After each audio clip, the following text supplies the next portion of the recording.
In 1519, Spanish soldiers stood on a mountain pass and saw a city floating on water.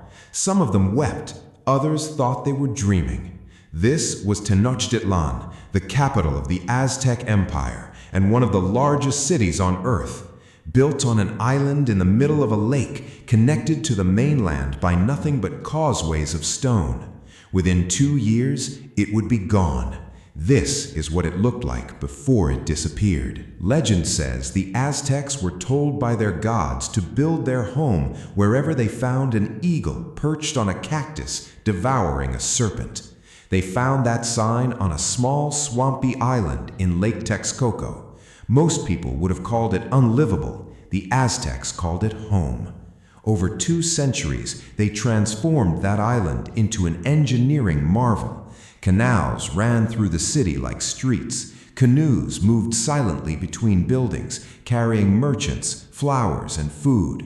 Wide causeways stretched for miles across open water, linking the island to the shore, built strong enough to hold thousands of feet at once. At the center of it all rose the Templo Mayor, a massive twin pyramid piercing the skyline, painted in vivid red and blue, visible from every corner of the city. Priests in feathered headdresses climbed its steep steps during ceremonies watched by tens of thousands. Surrounding the temple was a city more populous than Paris or London at the time. Estimates suggest 200,000 people lived here, more than any European city of that era.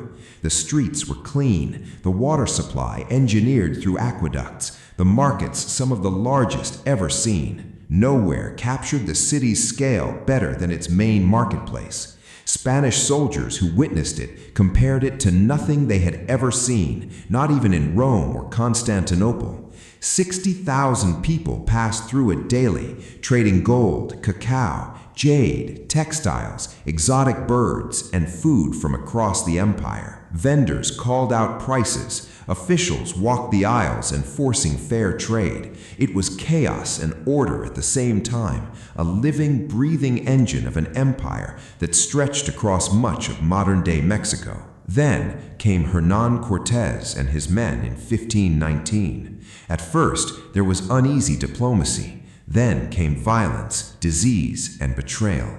Smallpox, a sickness the Aztecs had no defense against, tore through the population faster than any army could.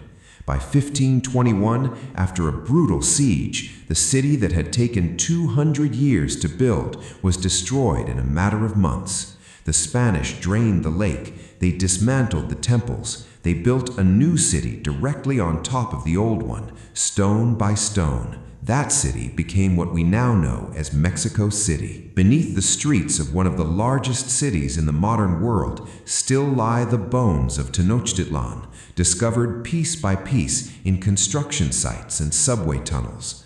A floating civilization, erased from the surface, but never fully gone.